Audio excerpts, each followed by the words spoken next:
The Honourable Shane Jones.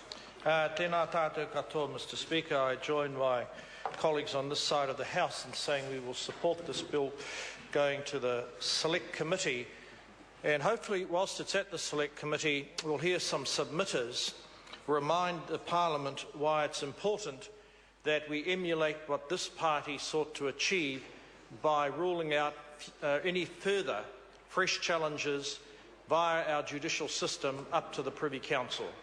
So this bill, whilst it actually seeks congruence with other members of the Commonwealth that have as their sovereign the current Queen of England, Queen Elizabeth, it also serves a timely reminder that over time this set of institutional arrangements will not last.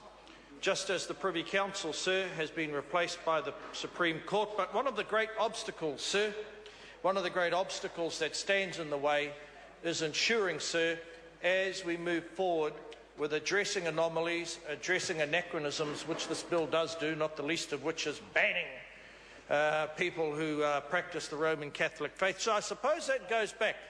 I suppose that, sir, goes back to King Henry, who, as you would recall, sir, he became the supreme leader of the Church of England.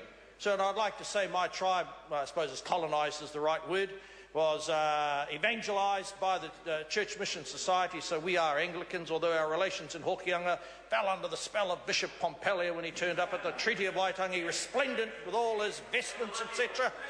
So, but we've remained faithful to the Church of England, and so I should just recite a little history for that side of the House.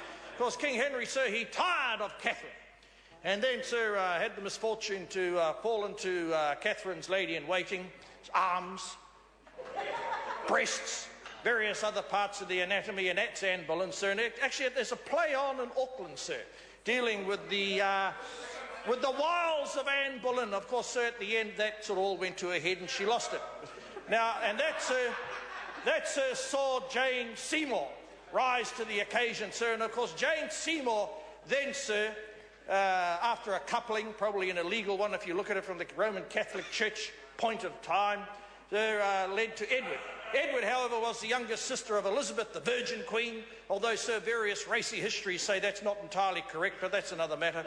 And, sir, of course, the firstborn was Mary, and she sort of pined endlessly, sir, for her mother, Catherine.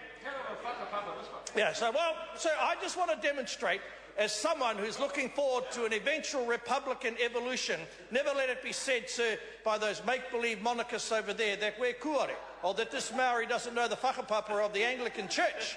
And, sir, knowing a thing or three about the dangers of wahinis myself, having 6 wives, I can't imagine what the hell possessed them, but that's another matter. So, and I have no intention, despite recent behaviour, to emulate that, sir. So, naturally, sir, we'll support this, but it's a timely reminder this is part of our heritage. Heritage isn't static, it evolves, and, sir, I can't quite be as pointed as Mr Little was, because I certainly have a level of affection for the current Queen, but, sir, the notion that Camilla should arrive at Waitangi and be welcomed by Hone Harawira is probably quite suitable, actually. Probably quite suitable. But, sir, I just can't imagine myself embracing Charlie and his Hoa Rangatira as the new king and queen of Aotearoa. But that may be an issue for the mokopunas and children. And, of course, sir, then it'll go down to the current poster girl, but I won't be quoted in Kaitaia by my mother and her generation saying anything destructive about Kate or the one in the puku. So, sir, let me come back to the notion that a piece of legislation,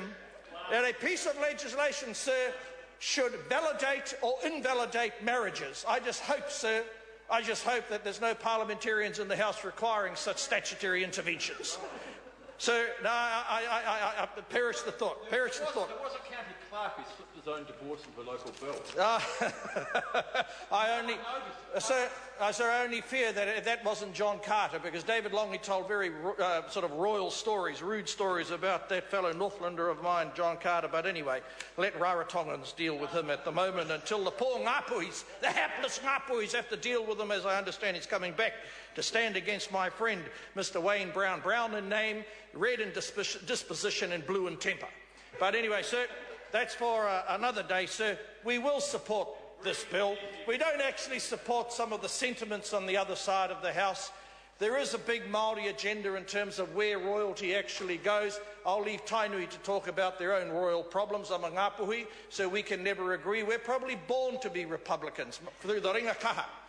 However, sir, this is necessary. It seems somewhat incongruous to the modern functioning of this House, but we can't allow this House or our institutions to be completely cut adrift from the Queen Victoria, her whakapapa, the treaty and the rights and responsibilities that we've inherited by dint, sir, of our Judeo-Christian ethic and the Westminster parliamentary democracy, sir, which we have received and must be proud and honest stewards of in our time.